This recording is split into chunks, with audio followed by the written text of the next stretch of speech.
ఓం శ్రీ పరమాత్మనే నమః. శ్రీమద్ భాగవత సంగ్రహము ఏకాదశ స్కందము. ఈరోజు మనం 15వ భాగం గురించి తెలుసుకుంటున్నాము.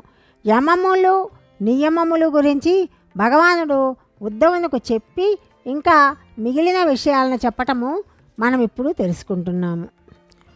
భగవానుడు ఉద్ధవునకు యమ నియమముల గురించి చెప్పి ఇంకా కొన్ని విషయాల గురించి చెప్తున్నాడు. ఉద్ధవ, నీవడిగిన ఇతర విషయాల గురించి చెప్తాను విను. శమము అంటే మనస్సును నిగ్రహించి భగవానుని యందే బుద్ధిని లగ్నము చేసి ఉంచటము శమము అనబడుతుంది. తర్వాతది దమము, ఇంద్రియాలు స్వేచ్ఛగా సంచరించకుండా అదుపులో ఉంచటము దమము. తర్వాతది తితిక్ష, శారీరక మానసిక బాధలను ఓర్మితోటి సహించటము తితిక్ష.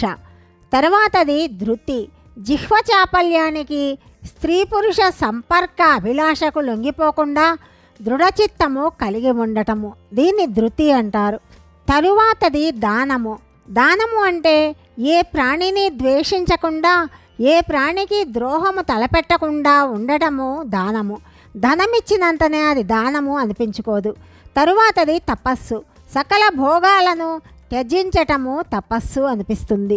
తర్వాత శౌర్యము, ఆకలి దప్పులను స్వభావాన్ని జయించటము శౌర్యము. తనకున్న స్వభావాన్ని జయించి సాత్వికంగా మారటము, ఆకలి దప్పులను జయించి వాటిని నిగ్రహించుకోవడము శౌర్యము. సత్యము అంటే ఆత్మయే అంతటా నిండి ఉన్నదని చూడగలిగేది సమదర్శనము, దాన్నే సత్యము అంటారు.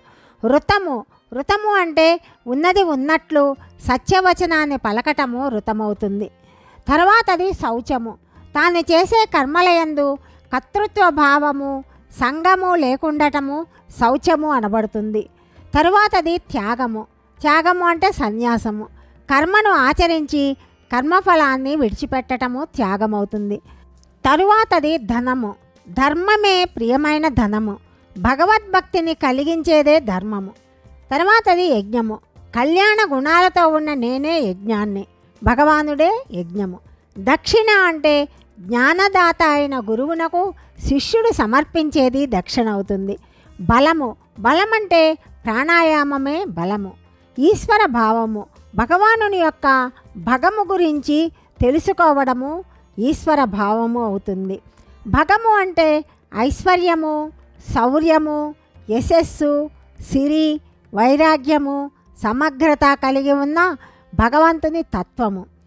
ఇక్కడ ఈశ్వర భావం అంటే ఈ భగవంతుని తత్వాన్ని తెలుసుకోవడమే ఈశ్వర భావము అని ఇచ్చాడు, అంటే భగము అని దాని అర్థము.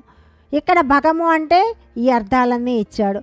ఐశ్వర్యము, శౌర్యము, యశస్సు, సిరి, వైరాగ్యము, సమగ్రత కలిగి ఉన్న భగవంతుని తత్వము భగము అంటే. లాభము అంటే ఏ కోరిక లేకుండా భగవంతుని భక్తిని కలిగి ఉండటము లాభము. దయ అంటే నిస్వార్థంగా ఇతరుల బాధలకు స్పందించి వానిని నివారించాలి అనుకోవడము దయ.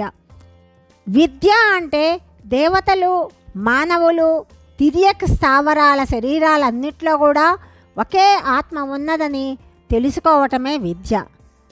హ్రీ అంటే చెయ్యరాని పనిని చెయ్యడానికి సిగ్గుపడి సంకోచించటము హ్రీ అవుతుంది.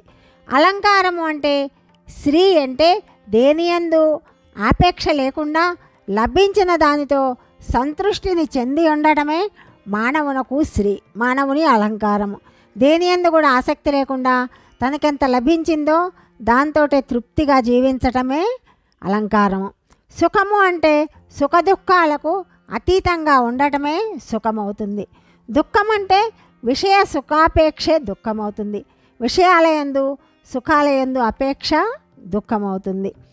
పండితుడు అంటే బంధమోక్షాలకు కారణం తెలిసినవాడు పండితుడు.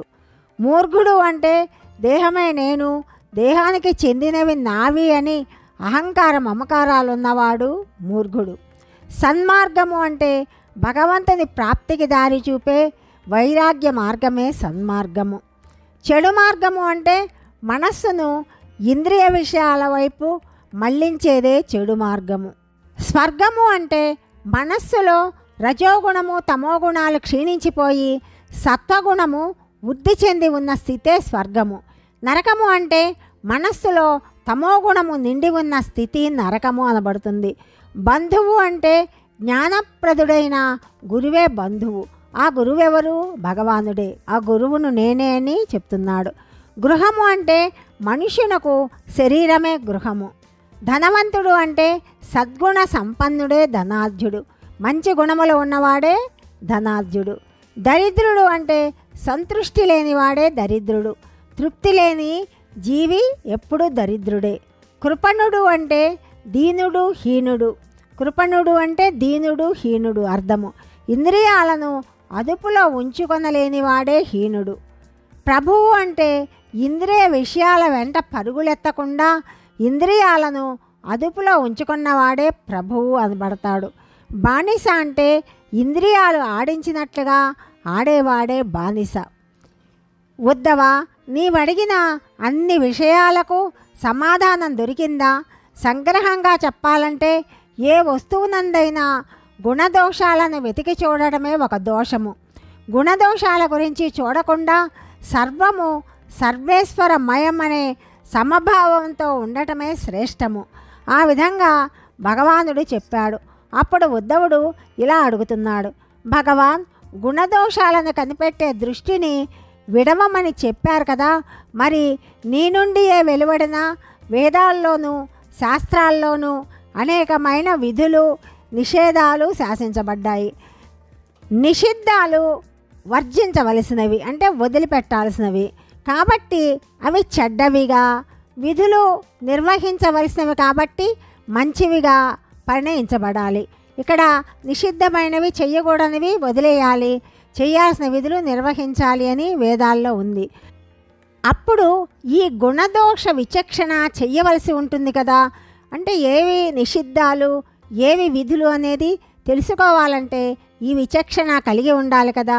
ఈ విషయంలో నాకు స్పష్టపరిచి చెప్పవలసిందని నేను ప్రార్థిస్తున్నాను అని ఉద్ధవుడు అడిగాడు. భగవానుడు సమాధానం ఇలా చెప్తున్నాడు, ఉద్ధవ, నీ సందేహాలు తీర్చడానికి నేను మరికొన్ని విషయాలు చెప్పాలి. ఈ ప్రపంచంలో అనేక విధాలైన వ్యక్తులుంటారు. వారి యొక్క గుణకర్మ స్వభావాలను బట్టి వారి వారి పురుషాన్వేషణ మార్గాలు కూడా వేర్వేరుగా ఉంటాయి. అవి కర్మ మార్గము, జ్ఞాన మార్గము, భక్తి మార్గము అనబడే 3 ప్రముఖ మార్గాలుగా నా చేత నిర్దేశించబడ్డాయి. వాటి గురించి ఇప్పుడు చెప్తాను విను అన్నాడు. కర్మ, జ్ఞాన, భక్తి తత్వముల గురించి భగవాను ఇలా చెప్తున్నాడు. భగవాన్ ఇలా చెప్పాడు, ఉద్ధవ, వివిధ వర్గాల సాధకులకు సరిపడే విధంగా వేరువేరు మార్గాలు నా చేత నిర్దేశించబడ్డాయి. అవి కర్మయోగము, జ్ఞానయోగము, భక్తి యోగము. ఈ 3 మార్గాలు శ్రేయస్సును కలిగించేవే. వేదశాస్త్రాలలో చెప్పబడిన కర్మలను ఆచరిస్తూ ఇహలోకపు కోరికలను, స్వర్గలోక సుఖాలను కోరుకుంటూ వాటి ప్రాప్తి కోసము పాటుపడే కర్మజీవులకు కర్మ మార్గము సరిపడుతుంది. అయితే కర్మయోగము అని ఏదనబడుతుందంటే స్వభావ సిద్ధమైన కర్మలను ఆచరిస్తూ వాళ్ళ స్వభావాలకు తగ్గ కర్మలను ఆచరిస్తూ వాటి ఫలాల గురించి ఆశించకుండా నిష్కామముతోటి నిస్వార్థ భావంతో కర్మలు చేయడం కర్మయోగము అనపడుతుంది. అయితే ఈ కర్మలన్నీ కాంక్షించి చేస్తున్నా కూడా వాటి మీద ఫలాపేక్ష లేకుండా నిస్వార్థంతో చేయటము ఈ కర్మ మార్గంలోని కర్మయోగము అనబడుతుంది. ఇహలోకము పరలోక సుఖాల యందు కాంక్ష లేకుండా దేహము, ఇంద్రియాలు, మనోబుద్ధులతో పాటు ఈ ప్రపంచమంతా నశించేదే అని గ్రహించి నిత్యము, సత్యము, అవినాశి అయిన ఆత్మను పొందాలనుకునే వాళ్ళకి జ్ఞానయోగము నిర్దేశించబడింది. నా యొక్క అనుగ్రహం చేత వారి అదృష్టవశాత్తు నా యొక్క లీలావైభవ గాథలను వినాలనే ఆసక్తి, నా దివ్యనామాలను ఉచ్చరించడానికి ప్రీతి కలిగి ఉన్న మానవులు సుఖాలను పొందాలనే కాంక్ష లేని వాళ్ళై ఉంటారు. నా పాదాలను ఆశ్రయించే ఆసక్తి గల వారి గురించి భక్తి యోగము చెప్పబడింది. ఈ 3 మార్గాలు తప్ప వేరొక పరార్థ సాధన ఏదీ లేదు.